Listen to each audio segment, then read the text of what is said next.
left you in part one, which by the way, I have had such an amazing response to, because I wasn't able to do, because we had to push back a week. So last week I used a different one. Yeah. And I had people reach out to me because I never do that. Usually I do the part two the very next week. Right. And I didn't do that. And I did the intro really late at night. And so I forgot to say, oh, by the way, guys, sorry, Cadence is going to be next week. Forgot to say that. And I had several DMs where they were like, dude, where's the second half of that girl? Where's the second half of Keta? And I'm like, it'll be back next week. But that's such a good sign that people were that vested. So I love that. We were in LA. You were dancing. You had kind of just gotten down there. And I want to talk a little bit about your drug use as it started to pick up in LA and pick up from there before you leave. And I think I told the story about getting bit by my friend's dog when I first did heroin. I think that's where we left off at. And that was after I had the abortion. And like, I wanted to clarify like something, because I know that's a really, really sensitive topic. And so, you know, I've always been pro-choice, but at this point I'm pro-experience. Like I don't have an opinion about this. I have an experience about this. You know what I mean? And so I think that the consequence for me veered me in a different direction when it came to those type of topics. And I just think that it should be that's why it's such a sensitive situation. But yeah, so it was at that point, and like that did something to me to where I lost my fucking mind. Now, I've always been bipolar. I've had my diagnosis since I was 14 years old, but I was bipolar 2. And the difference between bipolar 2 and bipolar 1 is bipolar 2, you have like, you can rapid cycle, which is like a lot of mood swings. Like you have a little bit of mania, a little bit of depression. I was always mania dominant. I didn't have a lot of depression until later on. And so I would cycle and I would be going in and out of these cycles, but I didn't know, because I wasn't medicated at that time. I knew I had a diagnosis, didn't really know if I believed them. I just thought I was crazy and everybody else was too. And like, I was just rocking it. We were just raw dogging life at that point. But I think there was a mix of that, the trauma and the hormones from that situation that just kind of threw me for a loop. And, you know, Mel, it's crazy because we disconnected for years, and because the way that our relationship ended, which I'll touch on, but she actually reached out to me not too long ago, about like 6 months ago, and like made her amends to me. And so we've actually like kind of rekindled our relationship, which is cool because she was my best friend for years before, you know, and like she knew me like before I became who I am. So she saw like the ultimate transformation, and she was just like, I watched you, because we stayed following each other on social media throughout the years, and she's like, you like inspired me to get better. Like you're part of the reason why I even got treatment. I'm living in LA, and like I'm still with the trafficker. And so there was like a weird Stockholm syndrome situation. At that point, like it transitioned into a relationship, which doesn't typically happen in that way. Like he fell in love with me. I didn't really know what that meant. All I knew was he was the only person that like didn't leave me, and like I got sober. You know what I mean? Like I was expecting, like, especially in the beginning, I'm like, oh, he's probably gonna just leave me somewhere at some point, you know, because I was not like mentally stable whatsoever, and I was a raging meth addict. So, you know, and like he just never left. It would make sense that he wouldn't, you know. He definitely benefited from me being around. The psychology of that situation is so fucking fascinating. If it wasn't my own story and didn't make me so sad, I would be like fascinated by like how something like that can even happen, you know? Totally. But when it's you're like, oh shit, Stockholm syndrome is real. Where did you guys live? Well, at first it was motels, and then I was like, and I touch on this in my book for anybody that wants to read about the story. It's called Gutter Kid. It's everywhere. But there was a point where I had like a complete freak out, like mental health, bipolar freak out. And I was like, I can't do this anymore. I need a place to live. Like I need a home. I can't live in motels. Like I'm losing my mind. We had gotten into a fight, and, he tried to leave me there in my car, and I went outside with a dog leash. I had my dog Harlem with me, and I had like this chain leash. It's pouring rain. And I like run outside and he's like trying to get in the car because I was violent. I was like a crazy person. And I just start chucking the chain at my own car. I busted the windshield. I jumped in the car. I ripped the rear view mirror off. I like took the center console, ripped the top of it off. I was like tearing my car apart. And I'm like, there won't be a car for you to leave me in. You're gonna leave me in my car? We'll break the car. It won't be a car. You think? No, there won't be a car, guy. And he was like, you're insane. And I'm all, yep. And he like had run away at that point because I don't think he knew what to do. And I had assaulted him before and gave him a black eye, and he didn't hit me. Then I like snapped out of it because I was like in this blind rage. I'm soaking wet. Like I just destroyed my vehicle. And like, I like just collapsed in front of the thing, in front of the car. And I'm just like sobbing. And he like kind of like tiptoes around and is like, is she done? Is she insane? Like, what is she? Is she going to fly off the handle? Because it's a scary sight to see when somebody is like completely lost their mind. And I'm not a small person either. And so like, I'm, you know what I mean? Like I'm sure it was terrifying. And you could do some damage. You're like 5'8", 5'9". How tall are you? I remember when I met you in person, I was like, damn. Yeah, I'm 5'10". Okay, there you go. Yeah. And so I'm the size of most men, you know what I mean? So I like collapsed and I was like bawling my eyes out. And I was like, I can't do this anymore. And we were staying at the Marriott Residence Inn in like Buena Park or something, somewhere in Orange County. And we went inside and we had this conversation, and I write about this in my book. I need stability or I'm not going to make it out of this. Like I'm going to go away from Earth. And so he kept his word, and we got a place. It was a studio at first, and then ended up getting a 1-bedroom after that, living in Hollywood. And at that point, that was, you know, before the abortion and stuff like that, when we got that place. And so then I started dancing. Like what ended up happening was we went to Popeyes, and I forgot to put change in the meter. And you know, those parking attendants are like freaking, man, they're like white on rice out there. You leave your car unattended for 13 seconds, you got a ticket. So I realized, we like walked down, I realized I forgot to put change in the meter. I'm like, oh no. So I like run back.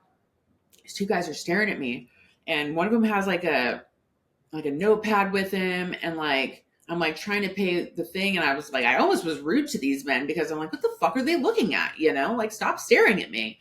And they approached me and they're like, hey, we're shooting a commercial for Yahoo down the street, and we're doing some street casting. We're wondering if you would be available in a couple hours. You can come down and like, we'll have dinner. They'll do a couple runs with you in it. Like, if you don't, we'll give you $200.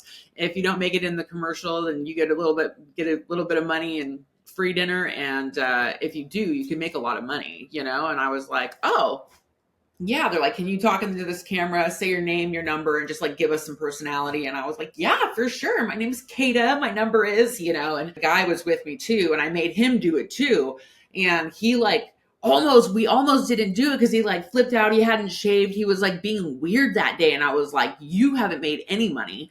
We're going, like, you're going to make this $200. Like, don't make me freak out on you. And so we go, and it was like a month later, we get this paperwork in the mail, and it was like from Ogilvy and Mather, which is like a huge talent agency. And I was like, I don't really know what this means, but I just signed it and sent it back. And it said principal performer or whatever. I wasn't really sure what was going on. And then it was about a month after that. And like, I'm laying in bed, and he wakes me up, and he's standing at the door with like this mail in his hand. He's all, Keta. And I'm like, what? And he's all, Keta, look. And I'm like, what, dude? Like, I'm pissed off. He woke me up. I had been up late. And he like hands me like this set of envelopes, and in each envelope there was like 6 or 7 checks, each ranging between $1,000 and $3,000. And there were one envelope for each of us. I think the total that were in those envelopes was about $15,000. Oh shit. Yeah. And so I was like, oh my God. So we made it into the commercial. We didn't realize it, what had happened, but they put us in the commercial, and it was a global commercial. that was my like click. I was like, I this is my out. This is how I get out. This is how I change. This is how I veer, you know? Yeah, that's exactly what happened. I was like, I'm going to dance. Like, I'm going to figure out how to dance. I bought a pole and like a DVD, like a training DVD off of the internet. And I like practiced for like 48 hours or something. And then I went down to Hustler in Garden Grove and I auditioned. And they were like, you're terrible, but you're hot and you're young. So you're hired, you know? And that's what started me out on that journey. What is a stripper audition like? This, if I had the guts, I always loved strip clubs. I would have wanted to have done that, and I just didn't. But like, what is a stripper audition? What is that? They just put you on stage for a song or two. Okay. Yeah. So usually you would go during the day. They usually don't hold auditions at night when it's busy. So I went down there during the day and like just picked a couple songs and I like did my little 3 pole tricks. I knew how to do like the angel and like a little spin, whatever. But like it took like 5 years to be good. Yeah, it's hard.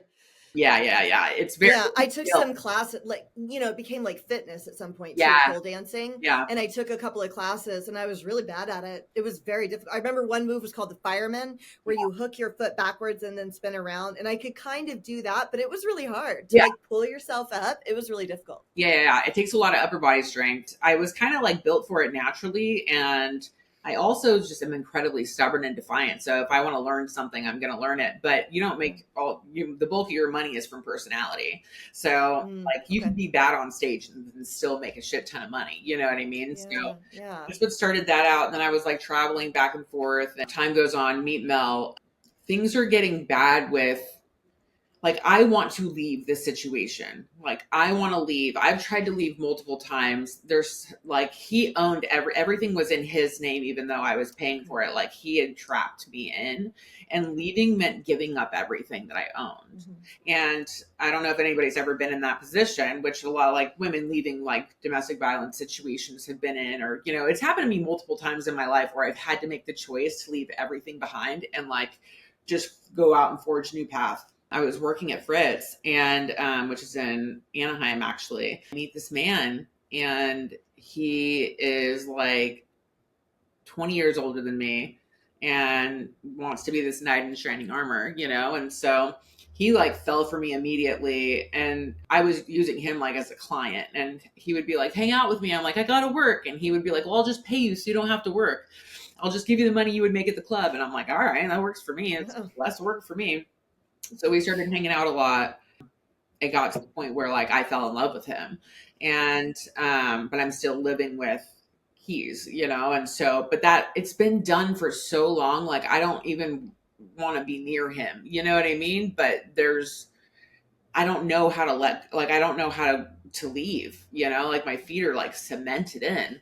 So then yeah, I remember one night I was sitting down with Jeff and we were like drunk, and mind you, like I was very manageably like kind of managing substances at this point. Well, that's what I was going to ask you. What does your addiction look like at this point? You doing meth daily during this time? No meth. I was doing like coke on occasion. I was doing pills. I had tried H, but I was not like, I wasn't like full-fledged addicted to anything at this point. Like I was going in and out. Like I was always trying to keep one foot on the ground because I had experience being like fully in the throes of addiction before. And I just, you know, I trusted that it was smarter and better and stronger than I. If I found myself having a little bit too much fun, I'd reel it back. And I had that ability. So we're sitting drinking and I was like, I have to tell you something. And he's like, what? And I'm like, I'm with somebody. I live with somebody. And he was like, and you like them more? And I was like, no, actually I don't.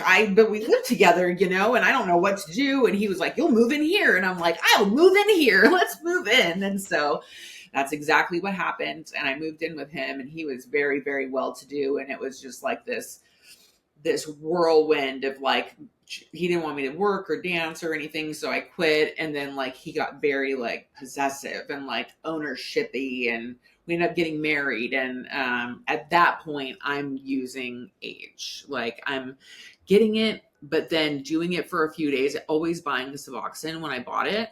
So I would buy it, I would do it, and then I would kick it.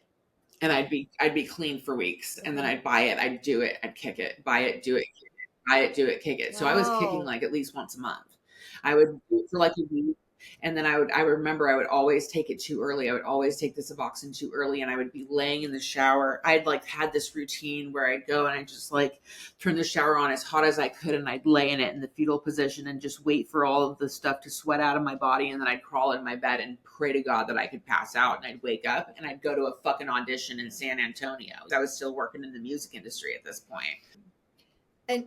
And he had no idea about the heroin? I don't know. I think no, because I wasn't IV at that time. I was smoking it, and so like I know that he knew like that I liked pills, and I know that he knew that I was dancing with some things. I think he suspected, but I wasn't forthcoming, and I don't think he would have thought age. I think he would have thought like I was taking too many pills, or you know.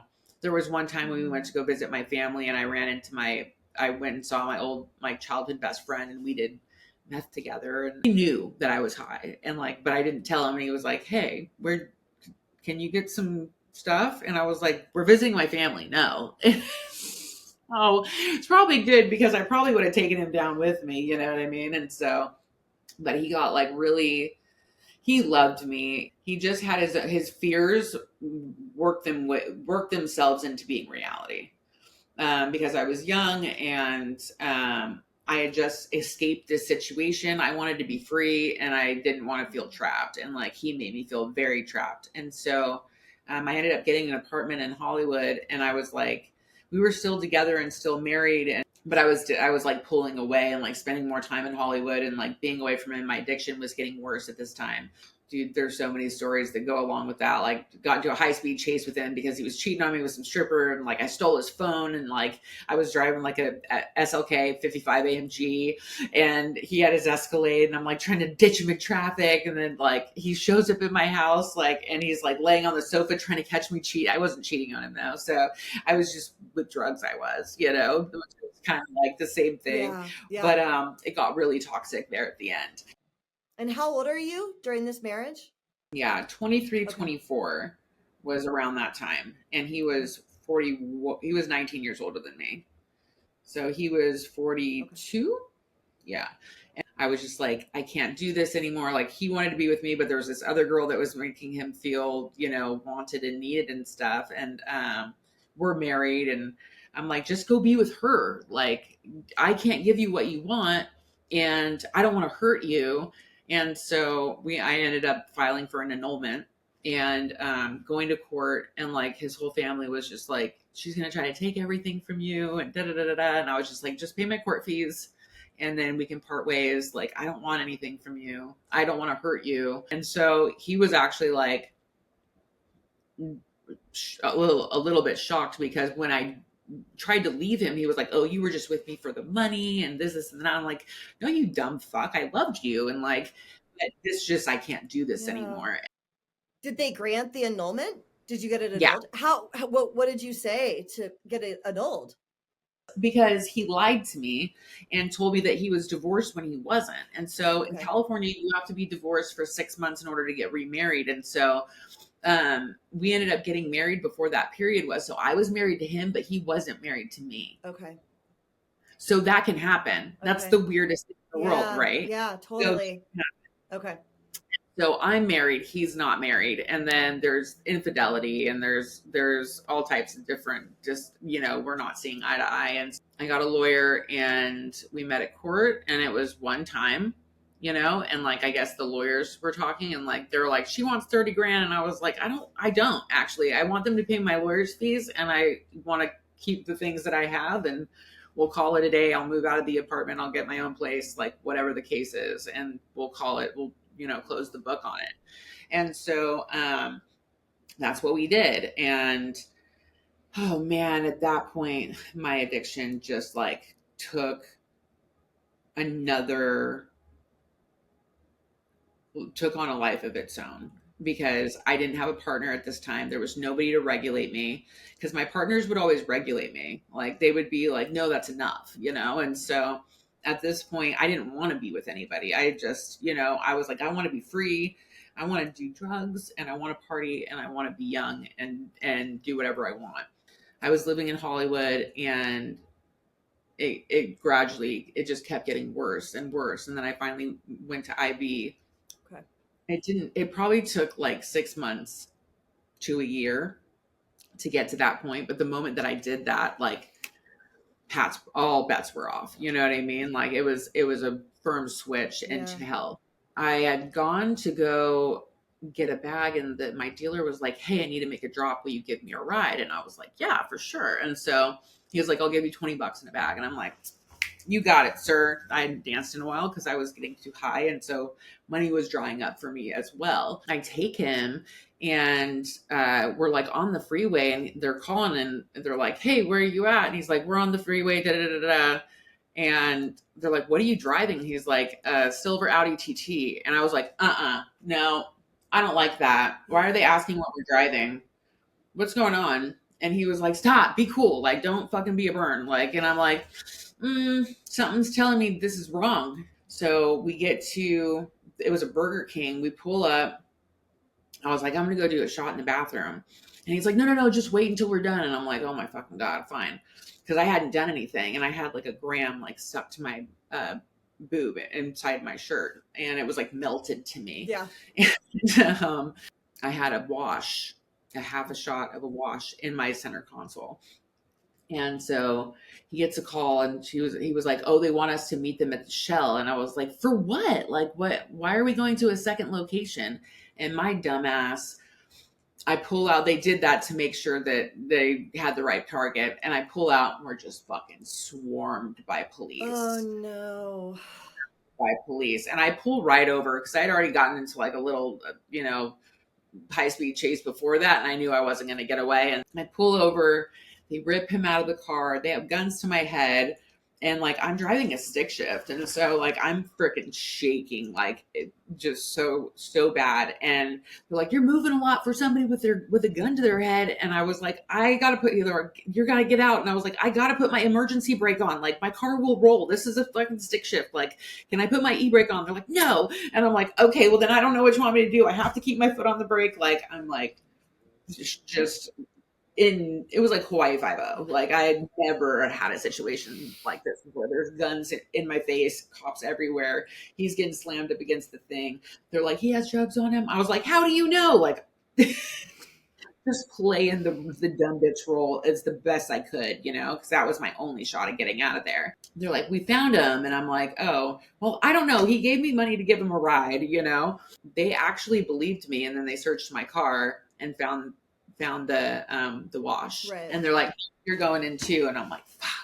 And I just remember sitting in the back of the cop car because the female cop patted me down, but she didn't feel it. And I was like, "They're going to find it when we get there." And so I had my hands behind my back, and I like slid them under my feet like this and ate it. I just like ate a gram of dope. And so I'm coherent for like the next 45 minutes until that hits. And then I'm just like out, and they're trying to wake me up at the police station. And I'm just like I'll come in for a little bit, and then I'm going out, and they're like, "Oh, they put me in the medical unit." Do you remember when I was on your show, I told you about being in handcuffs and sliding the meth pipe down and sitting on it in the back of the cop car? You did, yeah. You're the only other person I've met that did something like that in handcuffs. That's amazing. Yes. That's amazing. Yeah, but I knew they were going to give me another felony. Oh yeah, it's a really big deal. That's why I did that shit too. Well, I also thought I was bailing out, and I had never not bailed out, and so I thought I just need to get into holding. That's it. And then I wanted it, right? I didn't know I was going to end up going to fucking Las Colinas and getting strip searched and all that. I didn't know any of that was going to happen. Wow, I can't believe you ate the whole gram, dude, and didn't like. Yeah, it was good shit too. Like I can't believe you didn't overdose. Yeah, I normally would do like a 10 bag. Like that was my dose. Yeah. So I did tiny shots too. I did tiny shots. Yeah, I was a conservationist. Yeah, I was too. I was careful. When we got to the police station, she was just like, "Oh, I didn't search you very well." And I was like, damn, my intuition was on, because then she like did search me and she didn't find anything, and it hadn't kicked yet. My stomach acid hadn't eaten the cellophane yet, And so I was in holding for a little bit, and then all of a sudden, like they're trying to wake me up, and I'm like, I was out for 3 days. Oh shit. And I woke up flopping like a fish, kicking Yeah. so hard. And like, Yeah. I got arrested. It was a weekend. So I was going to spend, Thursday, Friday, Saturday, Sunday, and then go to court on Monday. And they had to take me down to Linwood to medical. And, nobody wants to go to fucking Linwood, dude. And so I'm in Linwood and I have 3 warrants in 3 different counties one's for like driving without a license. One's like a failure to appear. And then the other one is, something silly like that. They're all for like little stupid, like traffic violations that I never went to court for because I was unstable. And I was like, I'm not going to court. They put you in jail if you go to court. Nobody's going to court voluntarily. You're going to have to come and get me.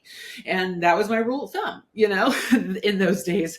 And so I spent the next week kicking in Linwood, getting on the buses, going to go clear up these warrants, coming back, because they normally would have let me out right away because it was a possession charge. You know what I mean? But I stayed for, I think it was 11 days, getting all my warrants cleared up just to get out and then being like, oh, she talked or whatever. And I was like, I did more time than you did. Right. Like I was in there the whole fucking fuck you, dude. Like I didn't say, look at your paperwork. I didn't say anything. I get out and like this guy gets me. He's like living in an RV. And then I make it back up to Sunland where my dealer's house is. And like we had this client named Joe who was like, he just wanted to party and like he would pay people to party with him.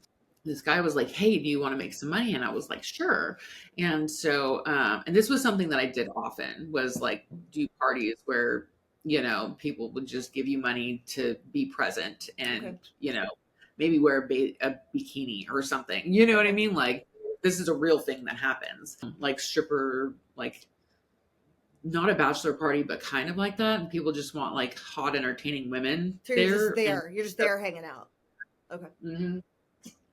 And so, and kind of like taking care of them too, like making sure that they eat and like making sure that they're safe or like taking them from place to place. Like if they want to change, this one was super paranoid. He was like, because he smoked crack. And so I'm all whispering. I know. I'm like, I wonder, is there somebody there that you can, every time you cut, you're like lowering your voice a little? No, my windows are open. So I'm like, that's funny. Okay. So, yeah. And so he would always think that there was like FBI outside the doors, like to the point where he would even get down on his knees and like put his hands up, like just randomly. And we're like, Joe, there's nobody here. Okay. You're okay. Get back in the bed. Like he was a millionaire and he owned a bunch of cash stores. So anyways, I knew Joe, but there was a point where Joe had gotten a girlfriend and I went over there and I had known Joe way longer than he knew his girlfriend. I'd known him for years at this point. And I was trying to get more money out of him because you could like hustle it. You could get thousands of dollars if it worked in your favor, right? And so he's laying in the bed and I like laid down next to him and all of a sudden this girl comes in and like the girl that he's actually dating, like the girlfriend, and she punches me in the face. I lose my mind and like I'm not like there's something that happens when somebody hits me to where like I just turn into a full fucking banshee, like I'm a like insane person. So then she's regrettably being injured very severely, and all I know is like the next thing is like 2 guys are trying to pull me off where I've got her by the hair, kicking her in the face, like her like whole forehead or eyebrow was like busted open.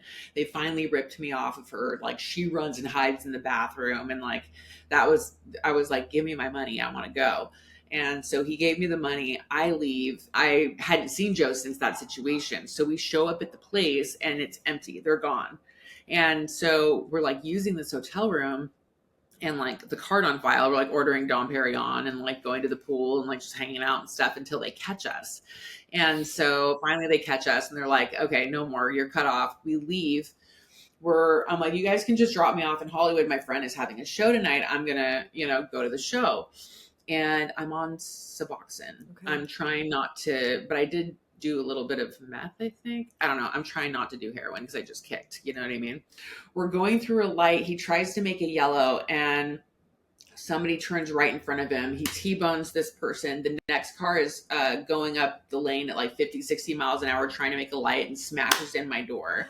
It impacted the door 20 inches. Luckily, I was wearing glasses. Like, I don't wear glasses. Like, it was like the style to like hipster style to wear like glasses just for style. And so I was wearing glasses, and the glass like hit my face and it cut me open from here to here underneath my eyebrow. Like, I'm filleted open. The car catches on fire. They're like, get out, get out. I'm like, I can't get out. I'm like, the door is like completely crumbled in. It was like an old Buick too. It was like a steel car. Like that. It was a hard hit. So the guy that I'm with, he like pulls me out of the broken window, sets me on my feet. I stumble across the 6-lane intersection. This isn't downtown. It was Western and like, I can't even remember. It was like Western and something, but like it's a huge intersection. I stumble across, I collapse. The EMTs get there.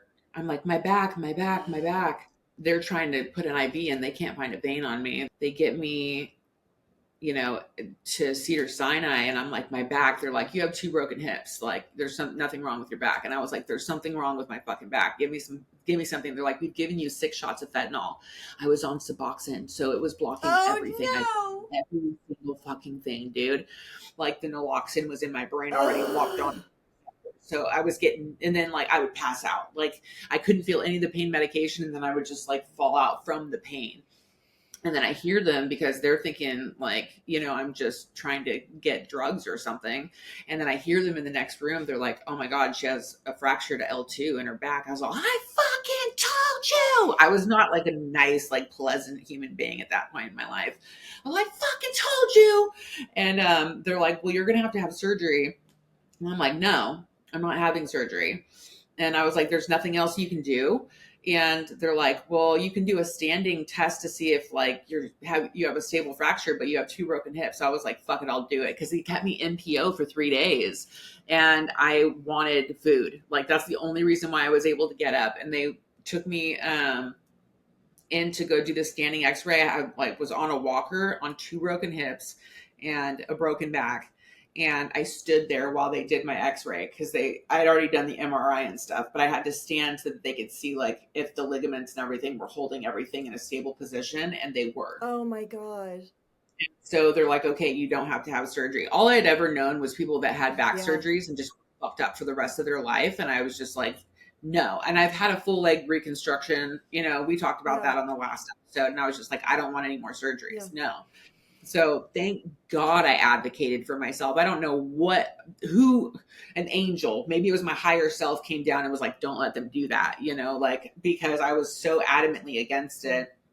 And so at that point, like, I have a broken back, 2 broken hips. God was smacking me. He was like, wake up. But like, that was the perfect storm because they gave me so many pain medications.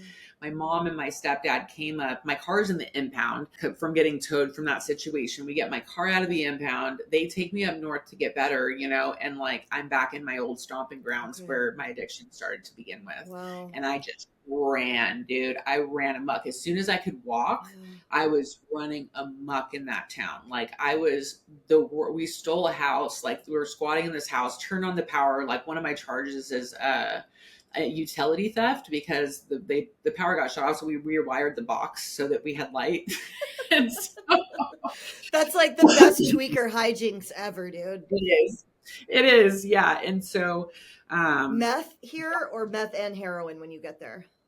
Meth and heroin. Both. Yeah, okay. Together. Okay.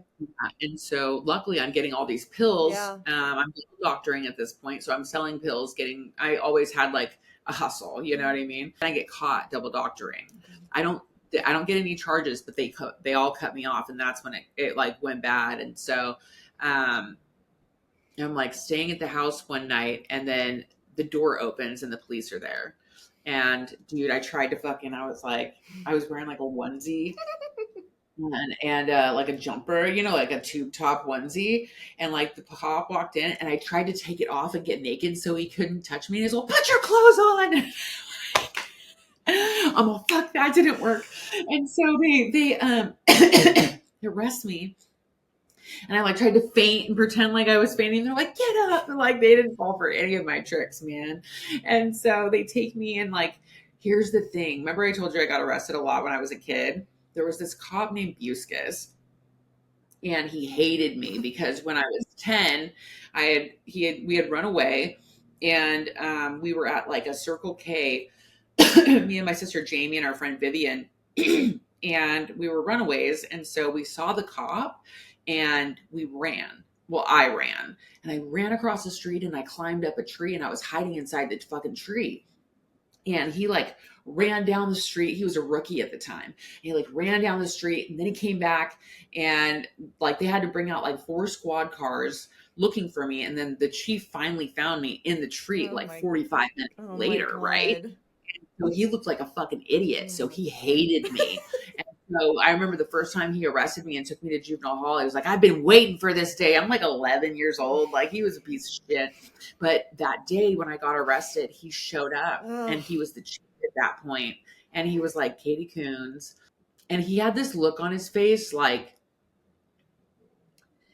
he was sad, because I think he realized when he was young, maybe he was a little bit of a dick, you know, but like, here's this kid that's been like, they hadn't seen me in years. Yeah. It's a small town. And then I'm back and I'm in the worst position ever. Yeah. And he was like, you know, like there's just this, and I'm sure he's seen like a lot of kids die. Like at that point, there'd been so much death with the addiction and the drugs in that small town. Like they've seen so much as police officers. There was just like this look of being haunted in his face almost.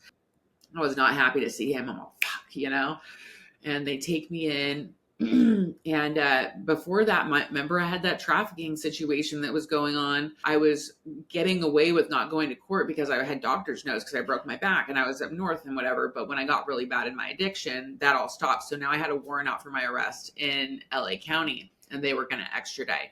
I got arrested with no shoes on. I was wearing a onesie, no shoes, whatever. So I ended up going to jail. And then they extradited me to LA. What was the warrant for from LA? For the trafficking situation that I was in. What did they charge you with? Solicitation or something? I ended up getting, they only gave me a possession charge. Okay. And they were, what's it called? Yeah, because I didn't say shit. Like I'm sorry. You mean when you had the guy in the car and you guys got surrounded at Shell? The sting. That. Yeah. Okay. I thought you meant trafficking from the guy from before. Like that. Okay. Trafficking narcotics. Got it. Oh yeah. Okay. Narcotics. Yeah. Okay. So they extradite you. Yeah. So they extradite me, and I just remember the lawyer, the public defender, like me sitting talking to him, and he was like, I'd give you Prop 36, but I don't think you'll do it. And I was like, I won't. And he was like, all right, then just let's do some jail time and you'll be out. And I'm like, okay. And so they release me. I have no fucking shoes on. I don't have anywhere. Like, I haven't been in LA in almost a year now. I don't, like, and the one person that I could remember the number to is my ex Keys, the trafficker. And so I get, you can use your jail band as a bus pass. Like, if you get on any bus with that wristband on, you just like show them, like they'll let you get a free ride. I didn't know that. And I wonder if that's true in San Diego too. I bet it is. Probably. So wait, were you at fucking Twin Towers? Do they house women there? No, but I've been to Twin Towers, but I was at Linwood. Okay. Yeah, I was at Linwood. And so, I got to Union Station and I was just like, what do I do? And like, I called Keys and I was like, you fucking owe me, dude. Like, come get me. Like, help me. And he did. We ended up like rekindling. And for the next year or so, like I had an apartment, lived there, got my car. I finally got the money from the accident. And I kept trying to get sober. And man, I would just fail every time. I was like, I always had it in me that I didn't want to be an addict and I didn't want to do what I was doing, but I would kick. I'd be on day 5, you know what I mean? And I would just break and I'd be back at my dealer's door banging on it, just like, please, And that was the cycle. And I would use for a couple weeks and then I'd be like, no, I gotta pull it together. I gotta quit. And I would kick for 5 days and then and I would break and I'd be back in my dealer's door. Any of those times would you go to meetings or you would just stop? Like, were you trying to get help or you would just stop? No. There was a very clear moment where I was like, oh, I need to go to rehab. Okay. It never had crossed my mind before. Okay. Like, my sister had offered to help me. She was like, you need to go to rehab. And I was like, oh, okay. I was like, I don't have the money for that. She's all, I'll pay for it. My sister, Nikki. Okay. And I was like, all right, well, I got to go do something and then I'll do it when I get back, you know, and this is before I get extradited and stuff. And so, it had never crossed my mind that like I couldn't do it on my own. Okay. And, after a year of this, 26 now, you know, and, I'm like, oh, I need help. Like I need to get help. So I'm up, it's like 4 a.m. and like this Christian program comes on the television. And, you know, they're like, this guy, there's a guy in a black shirt and he's this and that. And they're like describing this person, you know, and they're like trying to get money. Well, that man was describing me in that moment.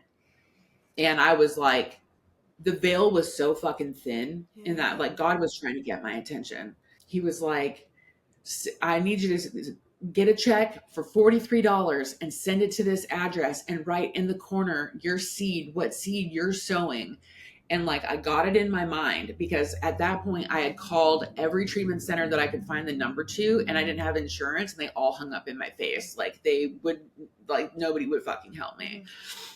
And so then when it came light out, it was like 2 hours, like me and God are like in communion at this point. I'm like, all right, I'm going to do this. Like, show me who you are. Show me you're real, because I can't do this anymore. And I can't do this by myself. Like there were many, many breakdowns that led up to this moment of just like being so desperately disgusted with where I was at in my life, and my soul and my spirit was just rotted. I was pleading with God for help. And I felt abandoned at that point. And then I got this sign, you know, and so I took it as a sign and I respected it for what it was. And so I go to 7-Eleven, I get a money order for $43. I write sobriety in the right-hand corner of the money order. I get a pack of envelopes, a stamp, and I sent it off. The next day, I got a scholarship to go to treatment in Orange County. Holy shit. The next day. It was like within 48 hours. Oh my gosh. That is so heartbreakingly sweet to me though, that you went and got a money order at 7-Eleven, like in this desperate attempt. Like, cause that's difficult to do. It's like annoying to go get a money order. Do you know what I mean? And I've been in that position where I'm like, I know you had a place, but it's like you're basically a homeless meth addict. You know, you're basically like this street person going to get a money order, you know, and it's just like that scene to me is so heartbreaking, but also so compelling that you tried, you know. Yeah. It's just, that's actually like a really beautiful moment. What place called you? It just called you, and something you had applied for or something? I had just gotten out of treatment, and he recommended it to me. He was like, I bet they'll scholarship you. Oh. And I called him and I was like, hey, this is my situation. And they got me insurance and they got me in. Oh. And I was staying at the Snooty Fox in LA. And all my LA people will know what the fuck that is. Wait, what is it? What'd you call it? The Snooty Fox. What is that? I don't know what that is. It's a hotel. Okay. They sell rooms by the hour, and they're like different like setups and designs. There's like mirrors on the ceiling, and there's a certain type of motel, you know what I mean? I'm staying there, and like they came to pick me up, and I still had some drugs to do. And I opened the door and I was like, I'm going to come down there tonight. And the guy looked at me like, no, you're not. But he was like, all right. And sure enough, I did. And my car was in the shop. I just wrecked it. Like there were just so many things that had happened. And I did. I made it down there that night. How'd you get there? It was in Orange County? How'd you get there? That's a good question. I don't remember because I didn't have a car. Maybe there was a rental, because I know Keys was with me. Okay. I bought my dad some meth right before I went. And he had just gotten out of rehab. I don't know what the fuck he was. But And I went and I checked myself in. And I remember the first night that I was there, they gave me Suboxone. I was addicted to Suboxone too. Yeah. And I put it on my tongue and I was like, what the fuck are you doing? And I like tried to spit it out and I couldn't. Like it was just, it was a film. It was dissolved already. And I was like, we start again tomorrow. I was like so fucking for real. And I remember them sitting in the room, you know, like in our meetings at Detox in the morning, and the person being like, only one of you guys is gonna make it. And I was like, and it's gonna be me. And it was like mostly everybody else. Like one person that I was in detox with, he's actually one of my best friends, and he has like 2 years now. This was like 10 years ago, so it took him a while to get there. But I was like, it's gonna be me, and I like definitely took it seriously. The story's like crazy. I feel like I'm taking forever to tell the story. We're not even at an hour yet. Most of my episodes are like 2 hours, and your last one was under an hour because you had to go. So we're totally good. And this is amazing. Okay. I mean, these are the moments that paint a picture to people. Yeah, for sure. You know? So this was like the monumental thing. Was what happened next was I ended up getting kicked out of the detox for fraternizing. And I remember asking them, I was like, is there somewhere you can recommend for me to go? And they were like, nobody's ever asked that question before. They just run out the door to get high. And I was like, I just gave up my entire life to do this. Like I just kicked for weeks because you know, like Suboxone takes months to actually, you know, fully recover from. And I was like, I want to get better. Like, please just recommend me somewhere. And they did. They recommended me somewhere, but I was dancing because I still had bills, like I had to pay to live there. Okay. So they kicked me out of that place. And so I'm like, fuck this. I'm going to go on Craigslist and like, I'm going to find a roommate. And so I go on Craigslist. I find this, this is going to sound insane to people, but I don't give a fuck. So I find this guy, he's renting a room in Long Beach, and there's, you know, like only like 2 places that have ads like within a range on that day. So I get a hold of this guy, and he's like, yeah, you can come check it out tomorrow. I was like, my car's in the shop, but I'll take the bus down there. And he's like, oh, okay, no problem. He sends me a picture of him on a paddleboard. And he's like, this is me, just in case, you know. I'm like, I'm going to see you when I fucking get there. Like, you know, like I don't need a picture of you, whatever. But this comes in later. And this is my belief of what happened. And anybody else can decide for themselves. But so I get to his house. I was smoking weed at the time. And we check it out. I like go to walk through the door. And he's like, I like step in. He's like, can you take off your shoes? And I was like, yeah. It was kind of like weird. Like he got like weird about it. And I was like, yeah, for sure. And so I take off my shoes. He shows me the room. We're talking. We're, you know, just doing whatever. We sit down. He was like, you want to smoke some weed? I'm like, yeah. And so I take like a hit of weed. We end up continuing talking. Everything's normal. Like I'm going to move in tomorrow. Like I have the money. I'd gotten like my money from the accident, the payout. I go to walk out the door. I open it. This man looks at me. He said, hey. And I look at him, and he was like, you're about to have a very spiritual experience. And I was like weirded out. I was like, okay, all right. And I'm like, I might not move in here now. Walk out the door, close it. And I swear to God, my foot hit the step, and boom, I was like rocketed into this other world.